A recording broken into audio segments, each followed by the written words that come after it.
So I got something in common with all of you, which is that I live here. You're welcome. Also, that means that I have a relationship with the Finnish language. How's that going for all you? Here's the thing, I've been here for 20 years, and my Finnish is getting a lot better. The thing is that, like, my mother is Finnish, so I grew up hearing the accent, not knowing any of the words, but hearing the accent. So, like, when I talk, my accent's really good, my grammar is all over the place, and people just look at me like, wow, that guy has really specific brain damage. But it's getting better. It's getting better all the time, mostly because I am married. I am married to a Finnish person. A few Finns in the room going like, we got one, we did it. Population growth. And the thing is, like, my husband and I, we speak Finglish at home. We actually speak in memes most of the time. It's English and memes. He's a millennial, what can we do? But the thing is, he has these things that maybe you're familiar with. He calls them parents. He's got like two of them, two parents. They're Finnish parents. They live in a Finnish house in Finland, these Finnish parents, and they speak Finnish in their Finnish house. And in their house, they have this really rude rule that in their house, we speak Finnish all the time. So now, and they do this thing where, like, you know, they don't just ask me, like, what do you think of politics? What do you think of this? What do you think of that? They go to the shelf and they pick out this, like, box, and the box says Trivial Pursuit on it. So my in-laws have made me learn how to speak the Finnish language by making me play Trivial Pursuit in Finnish. So I can't tell you, like, you know, what's actually wrong with me up here, but I can tell you that the smallest bird on the planet is the Kimalainen kolibri. You're welcome. And on the cover of the 1984 Hurriganes album, the car that is pictured on the album cover is a Cadillac. That's actually going to be on the citizenship test that the government's rolling out now. And then, you know what's nuts is, like, the thing is, like, when they win, and I do mean when, I don't mean if. I'm playing Trivial Pursuit in a second language. I'm not winning. So when they win, they act surprised. They're all like, ah, oho.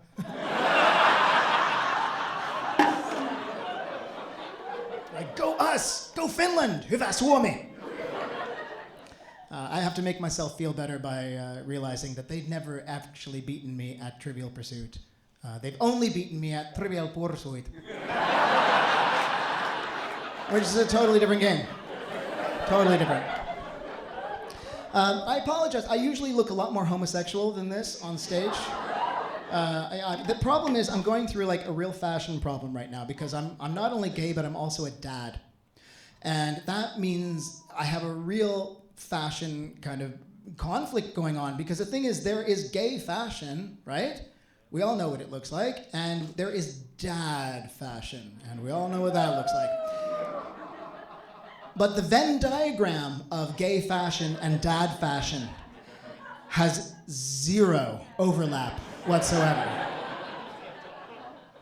I'm like a pioneer where I don't want to be. And I don't want you to confuse this with daddy fashion.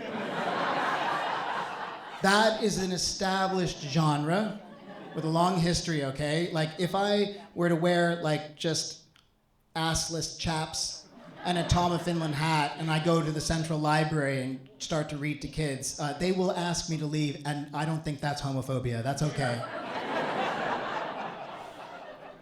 What's worse, too, is, like, I try to flirt. I try to flirt where I go, which is basically the mall. I go to the mall with my stroller, and I'm still trying to flirt with guys, because, you know, you just want to see if you still got it, right? But gay men see a stroller, and you just disappear. Like, it's like I have a neon sign over my head that says, "This man thinks he can barbecue." And they, like, I could be dressed like this, they think I'm straight. I could be dressed like the leather daddy, and they think I'm straight. I can wear the leather daddy. Yeah, use your imagination. I can be completely naked, just wearing this man, his cock, up my ass, and they will look at me with the stroller and say, wow, that heterosexual man is very comfortable in his sexuality.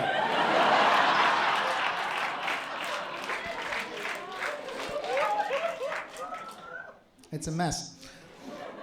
Are there any Americans in the room tonight? Oh, woo, yeah. I have to apologize to you and to everybody else in the Western world for all the fascism that's coming up. I know it is my fault. Sorry, because I'm a transgender man as well. And the silence that happens after that. The other thing that happens after that, because I know this is not television and I can see your faces, is that people's eyes go from here to here. But I want you to know it's okay. You can look.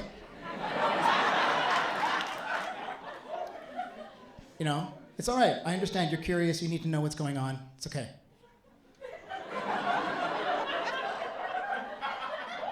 You can take your time. I can make it more sensual if you need. Now the thing is you're not looking. But you're like aggressively not looking. I, a transgender person, have told you what I need, and you are not listening to transgender people, and you are not respecting transgender people, okay? This is transphobia. You're doing it right now. Yeah, what can I say? I mean, I know it's our fault, us trans people, that we got, all this shit going on, because, every time I pee in a public toilet, somebody signs up for an ICE bonus. It's true. Every time I correct somebody who is misgendering, a bald eagle appears and drops a fresh and loaded AK-47 into the hands of the angriest boy on 4chan. Every time I inject testosterone, Elon Musk fathers another white child. So yeah. And my husband and I, when we have a kid, and my husband's also trans, which makes audience members go like, what? 2 of them? And they're so rare. How did they meet? How did they have something in common?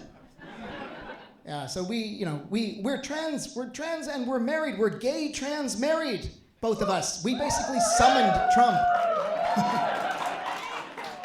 Don't woo, you weren't at our wedding. Actually, it wasn't a wedding, it was a summoning circle, right? We crushed up a bunch of estrogen pills and we put them in a big circle in the floor in the shape of an all-gender symbol, and there's like some spare dicks over here and a cat girl headphones, and over here there's a blowhigh, and then there's the track Eat a Mommy by Baby No Money, and then we just got into the center and went Trump, Trump, Trump. Like, great wedding. But yeah, our kid has been kind of throwing us for a loop, because he's 3, and he's speaking multiple languages, and he's speaking both of them really weirdly. And but he's just a normal kid. He's just figuring out how to say things, what he wants to say. And he doesn't know what he's saying sometimes. Like for a month, all day, every day, all he said was, help! Help! And we're like, what the fuck is going on? And then he learned a new phrase, which he also really loved, which was, no problem. And he would put them back to back, like, help, no problem, help, no problem. Neighbors are like, what are they doing to this child? I'm like, he's having an existential crisis at 25 times the normal human speed because he's a genius, okay? But he did pick up a word at daycare that we don't use in our house, right? We don't use this word, and he picked it up. And in Finnish, the word is äiti. So you know what it means mom, right? So we don't use that word. So then when he started using that word at us, we were like, oh, okay, we knew this conversation was gonna come, but we didn't expect it to come so fast. Okay. But then he just kept saying like, äiti, and we're like, yeah, just hang on. Is he saying it to you? Is he saying it to me? He's not discriminating. He's just going with both of us. And he's like, äiti, and we're like, okay, J.K. Rowling, Jesus Christ. Like they say nobody's born racist or homophobic or transphobic. I think that's very close. So what do? We just have to tell him the truth. We have to be like, listen, my guy, your mom is never gonna come. He'll be fine in Finland, hey. You've been great, thanks so much.